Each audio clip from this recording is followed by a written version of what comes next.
ಗೆಳೆಯರೇ, ಭಾರತಕ್ಕೆ ಇದಕ್ಕಿಂತ ದೊಡ್ಡ ಸಮಾಧಾನದ ಸುದ್ದಿ ಇನ್ನೊಂದಿಲ್ಲ. ಲಿಟ್ರಲಿ ಇದು ಇಡೀ ಸೈನ್ಯದ ಚಿತ್ರಣವನ್ನೇ ಬದಲಾಯಿಸಲಿದೆ. ಹಾಗೂ ಇದು ಪ್ರಸ್ತುತ ಭಾರತದ ಮೇಲೆ ಬರುತ್ತಿರುವ ದೊಡ್ಡ ಬೆದರಿಕೆಯನ್ನು ಕೂಡ ತಪ್ಪಿಸಲಿದೆ. ಅದಕ್ಕಾಗಿ ಇದನ್ನ ಭಾರತಕ್ಕಾಗಿ 2024ರ ಅತಿ ದೊಡ್ಡ ರಕ್ಷಣಾ ಸುದ್ದಿಯಾಗಿದೆ ಅಂತ ಹೇಳಲಾಗುತ್ತದೆ. ನಾನ್ಯಾಕೆ ಹೀಗೆ ಹೇಳ್ತಾ ಇದ್ದೀನಿ?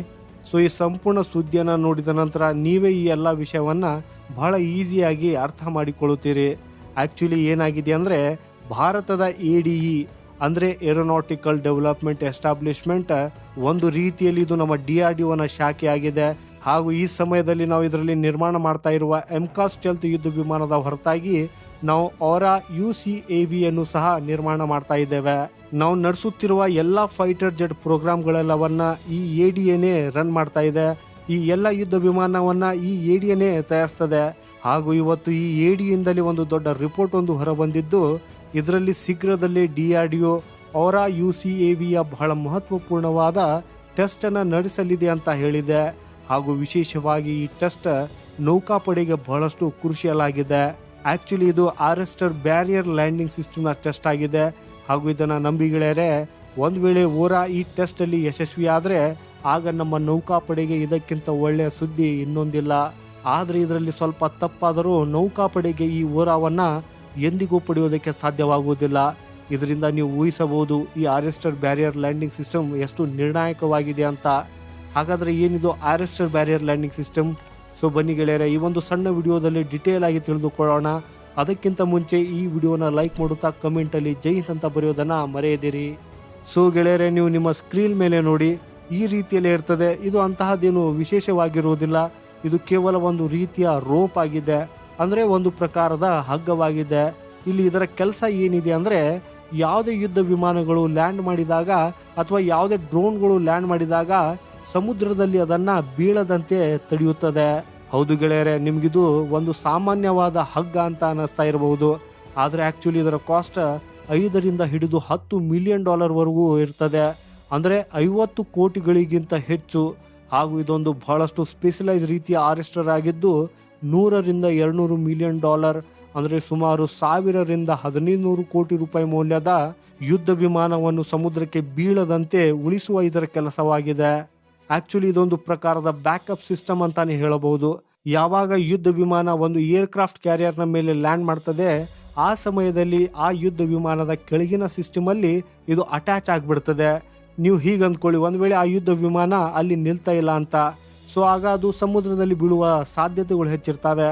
ಇಂಥದ್ರಲ್ಲಿ ಅದು ಯುದ್ಧ ವಿಮಾನಗಳು ಹಾನಿಗೊಳಗಾಗಬಾರದು ಅಂತ ತನ್ನ ಕಡೆಗೆ ಎಳೆದು ಅದನ್ನು ಬೀಳದಂತೆ ತಡೆಯುತ್ತದೆ. ಯಾಕಂದ್ರೆ ಅತ್ಯಂತ ಚಿಕ್ಕ ಸ್ಪೇಸ್ ಅಲ್ಲಿ ಈ ಯುದ್ಧ ವಿಮಾನವು ಏರ್ಕ್ರಾಫ್ಟ್ ಕ್ಯಾರಿಯರ್ನ ಮೇಲೆಯೇ ಸುರಕ್ಷಿತವಾಗಿ ಲ್ಯಾಂಡ್ ಮಾಡಲಿ. ಅಂದ್ರೆ ಒಂದು ರೀತಿಯ ಯುದ್ಧ ವಿಮಾನಗಳಿಗೆ ಇನ್ಶೂರೆನ್ಸ್ ಇದ್ದ ಹಾಗೆ. ಹಾಗಾಗಿ ಇದೇ ರೀತಿಯಲ್ಲಿ ಭಾರತದ ಓರಾಗೆ ಆರ್ರೆಸ್ಟರ್ ಬ್ಯಾರಿಯರ್ ಲ್ಯಾಂಡಿಂಗ್ ಸಿಸ್ಟಮ್ ಅನ್ನ ಅಭಿವೃದ್ಧಿಪಡಿಸಲಾಗಿದೆ. ಹಾಗೂ ಈ ಓರಾ ಕೇವಲ ವಾಯುಪಡೆಗಷ್ಟೇ ಸಿಗುವುದಲ್ಲದೆ ನೌಕಾಪಡೆಗೂ ಸಿಗಲಿದ್ದು, ನಾವು ಅದನ್ನು ನಮ್ಮ INS ವಿಕ್ರಾಂತ್ನಲ್ಲಿ ನಿಯೋಜಿಸಲಿದ್ದೇವೆ. ಹಾಗೂ ನಾವು ಈಗ ಈ ಓರಾ UCAVಯ ಎಕ್ಸ್ಪೆರಿಮೆಂಟಲ್ UCAVಯ ಇರೋದನ್ನ ಲ್ಯಾಂಡ್ ಮಾಡಿ ನೋಡಿ, ಈ ಆರ್ರೆಸ್ಟರ್ ಬ್ಯಾರಿಯರ್ ನಮ್ಮ ಓರಾನೊಂದಿಗೆ ಹೊಂದಿಕೊಳ್ಳುತ್ತದೆ ಅಥವಾ ಇಲ್ಲವೇ ಅನ್ನೋದನ್ನು ಕೂಡ ಟೆಸ್ಟ್ ಮಾಡಲಿದ್ದೇವೆ. ಹಾಗೂ ಒಂದು ವೇಳೆ ಈ ಟೆಸ್ಟ್ ಸಕ್ಸಸ್ಫುಲ್ ಆದರೆ ಆಗ ನೀವು ಹೀಗೆ ಅಂದ್ಕೊಳ್ಳಿ, ಭಾರತದ ಏರ್ಕ್ರಾಫ್ಟ್ ಕ್ಯಾರಿಯರ್ನ ಮೇಲೆಯೂ ಕೂಡ ಒಂದು ಸ್ಟೆಲ್ತ್ ಶಸ್ತ್ರಾಸ್ತ್ರ ನಿಯೋಜಿಸಲಾಗುವುದು ಅಂತ. ಇದೊಂದು ಐತಿಹಾಸಿಕ ವಿಷಯವಾಗಿರಲಿದೆ. ಯಾಕಂದ್ರೆ ಇಲ್ಲಿಯವರೆಗೆ ಏರ್ಕ್ರಾಫ್ಟ್ ಕ್ಯಾರಿಯರ್ನ ಮೇಲೆ, ಅಂದ್ರೆ ನೌಕಾಪಡೆಯಲ್ಲಿ ಸ್ಟೆಲ್ತ್ ಆಯುಧಗಳು, ಅದು ಡ್ರೋನ್ ಅಥವಾ ಯುದ್ಧ ವಿಮಾನಗಳನ್ನು ಒಳಗೊಂಡಿರುವ ಏಕೈಕ ದೇಶ ಅಮೆರಿಕ ಆಗಿದ್ದು, ಈಗ ಭಾರತವು 2ನೇ ದೇಶವಾಗಲಿದೆ. ಹಾಗೂ ನಾನು ನಿಮಗೆ ಹೇಳೋದೇನೆಂದ್ರೆ, ಈ ಆರ್ರೆಸ್ಟರ್ ಬ್ಯಾರಿಯರ್ನ ಕಾರಣದಿಂದಾಗಿ ಭಾರತದ ಸಮಸ್ಯೆಗೆ ಒಂದು ಪರಿಹಾರದ ಸುದ್ದಿನೂ ಸಿಕ್ಕಿದೆ. ನಿಮ್ಮ ಮಾಹಿತಿಗಾಗಿ ಹೇಳೋದಾದ್ರೆ, ನೀವು ಎಲ್ಲ ಸಿಸ್ಟಮ್ಗಳನ್ನು ಸರಿಯಾಗಿ ಪರಿಶೀಲಿಸಿದಾಗ ಮಾತ್ರ ಆರ್ರೆಸ್ಟರ್ ಬ್ಯಾರಿಯರ್ನ ಟೆಸ್ಟಿಂಗ್ ಮಾಡಲಾಗ್ತದೆ. ಅಂದರೆ ಟೆಸ್ಟ್ ಮಾಡುತ್ತಿರುವಂಥದ್ದು ಆಲ್ಮೋಸ್ಟ್ ಇದರ ಕೊನೆಯ ಹಂತ ಆಗಿದೆ.